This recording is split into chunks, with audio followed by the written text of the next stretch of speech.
তার একটা স্কুটাম কেটে ফেলতে হয়েছে, এরকম বিভৎস আছে। এটা কোনোদিনও আর হওয়া উচিত না। আমি ওই দিনও বলেছি যে তোমরা হলে আমার ভ্যানগার্ড। তোমরা যদি না চাও শিক্ষার্থীরা না চাইলে এটা কোনোদিনও হওয়া সম্ভব না। কিন্তু স্যার আমাদেরকে তো হুমকি ধমকিও দেওয়া হচ্ছে স্যার।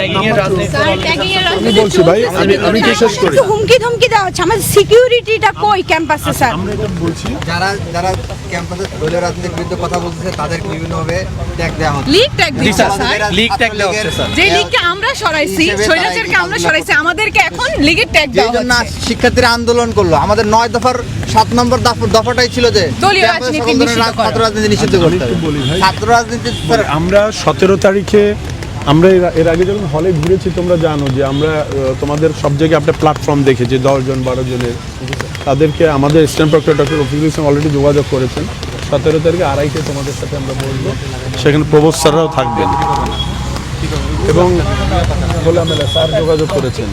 তো সেখানেও that is a formal platform, সেখানেও তোমাদের এই জিনিসগুলো ফর্মালি নিয়ে আসার সুযোগ আছে। আমরা তখন ওই প্রবোসদের সাথেও সরাসরি কথা বলতে পারবো, তাদের ওপিনিয়ন জানবো। আমরা সেখানেও তাদের বক্তব্য পরিষ্কারভাবে তুলে ধরতে বলবো, তোমরা সেটা শুনবে। এই বিষয়গুলোই তোমাদের এবং আমাদের যৌথ কাজকে এগিয়ে নিয়ে যাওয়া যেতে সহজ হবে। আমাদের একটা পদ্ধতির মধ্যে দিয়ে যেতে হয়, ইনশাল্লাহ আশা করি আমরা ছাত্র, কারণ এই বিশ্ববিদ্যালয়ের শিক্ষার্থী না থাকলে আমাদের তো দরকার নেই। তো এখানে একটু বলতে স্যার, আমাদের তো 9 দফার ভিত্তিতে দেশ স্বাধীন হয়েছে, আমরা ফেসিবাদ মুক্ত বাংলাদেশ পেয়েছি। সেই 9 দফার ভিত্তিতে একটা সংসদ, সেই পার্লামেন্টকে পর্যন্ত ভেঙে দেওয়া হয়েছে। সেখানে দেশ স্বাধীন হয়ে যাওয়ার পরে, ফেসিবাদ মুক্ত হওয়ার পরে, তারপরে কেন ক্যাম্পাসে ছাত্র রাজনীতি নিষিদ্ধ করার ব্যাপারে কোনো কার্যকরী পদক্ষেপ আমরা এভাবে দেখতে পাচ্ছি। আমরা আশা রাখবো যে দ্রুততম সময়ের মধ্যে সিন্ডিকেট মিটিং এর মাধ্যমে ক্যাম্পাসে সকল ধরনের ছাত্র রাজনীতি জরুরি সিন্ডিকেট ছিল। আমি তোমাকে বলি ভাই, দেখো না অনেক সাংবাদিক আছে, সব কথা তো বলা যাবে না। এটা জরুরি সিন্ডিকেট ছিল, নাম্বার 1। নাম্বার 2 হলো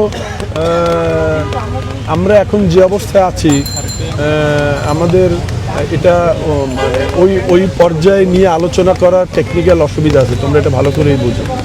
আমরা ওনাদের অনেক সাথে কথা হয়েছে। তো আমরা যদি হল কেন্দ্রিক কাজটা হয়ে যায়, তোমাদের উপস্থিতি, স্যার আমাদের প্রত্যেকটা আমি বলি ভাই, আমি বলি সাইন নিয়ে তো হ্যাঁ হ্যাঁ স্বাধীন করা হয়েছে স্যার। ওখানে স্পষ্ট করে লেখা আছে যে আমাদের হলে আর কখনো কোনো দলীয় রাজনীতির ঠিকানা স্যার হবে না। এখন স্যার প্রবোজ চেঞ্জ হলে আসলে স্যার সিস্টেমটা চেঞ্জ হবে না। এমন কোনো আইনগত কোনো বাধা আছে কিনা? আমি তো শেষ করি। আইনগত বাধা এটা তো আমি এই কি আছে এটা তো আমি এই মুহূর্তে বলতে পারবো না, আমি তোমার পরে বলবো। অনেকের সাথে আমার কথা হয়েছে। তো যেটা হলো যে ওখানে যখন আবার ওটাতে আমরা ফর্মাল নিতে, স্যারও বলেছেন তোমরা জানো, তোমাদের এই প্ল্যাটফর্মে আমরা একটা ফর্মাল লিড দিতে চাই।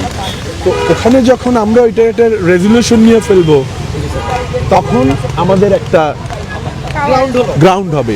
এই গ্রাউন্ডটাকে যখন আমরা নেক্সট একটা স্বাধীন বাংলাদেশের উপযোগী সিন্ডিকেট পাবো, সেই সিন্ডিকেটে নিয়ে যাব, তখন এটা আমাদের জন্য সুবিধা হবে। এর বেশি তো আর এই মুহূর্তে বলা ডিফিকাল্ট, বুঝতে পারছো? স্যার সিন্ডিকেটটা এখন সময় উপযোগী না স্যার।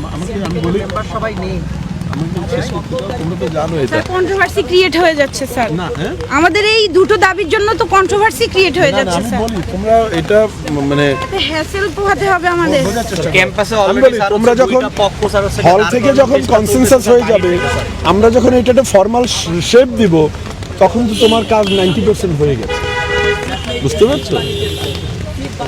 স্যার এর আগ পর্যন্ত যারা আন্দোলন করতেছে তাদেরকে নানাভাবে ব্যাশিং করা হচ্ছে এবং তুমি এগুলো দাও। ট্যাগিং করার মাধ্যমে তাদেরকে হয়রানি করা একটু হচ্ছে। পয়েন্ট আউট করে অভিযোগ দাও। Let me try from my own mechanism. প্রবোসরা তাদের মেকানিজমে কাজ করবে, আমরা আমাদের মেকানিজমে কাজ করি, ঠিক আছে? আমাকে একটু একদম স্পেসিফিক বলো, এক্স আমাকে এইটা বলেছে আমার এই দাবির কারণে, আমরা তখন আমাদের জায়গা থেকে আমরা কাজ করব। আন্দোলনকে বিতর্কিত করার জন্য ঠিক আছে। সবাই অনেকেই আমরা বিশ্বাস করি সেটা আমাদের অধিকারের জন্য। কি জন্য আমাদের রেগুলার রাজপথে আসা লাগবে? আমাদের মূল উদ্দেশ্য তো পড়াশোনা করা। এখন সেই পড়াশোনা বাদ দিয়ে হচ্ছে আমাদের বৃষ্টিতে ভিজে বা হচ্ছে যে কোনো একটা যৌক্তিক দাবির জন্য হচ্ছে আমাদের সবসময় হচ্ছে রাজপথে নেমে আসতে হয়, বা বিশ্ববিদ্যালয় প্রশাসনের কি প্রতিবন্ধকতা আছে যে তারা হচ্ছে এই দাবিগুলো নিজে থেকে হচ্ছে বাস্তবায়িত করতে পারেন? আর স্যার আমাদের সিন্ডিকেট মিটিংগুলোতে কি শিক্ষার্থী প্রতিনিধিদের রাখা এখন উপযোগী না স্যার? এটা তো প্রয়োজন স্যার। আমরা কি ফেস করছি সেটা তো আমরা জানি, আমাদের শিক্ষকরা তো সবসময় সেটা সম্পর্কে অবগত না। কই স্যার ডাকসুটা কই স্যার? স্যার ডাকসুটা কই স্যার? স্যার আমাদেরকে ডাকসুটা আমরা চাই স্যার। আমাদের আন্দোলনটা হয়েছিল স্যার হচ্ছে গিয়ে ছাত্র এবং জনতা শিক্ষক সবাইকে একসাথে নিয়ে।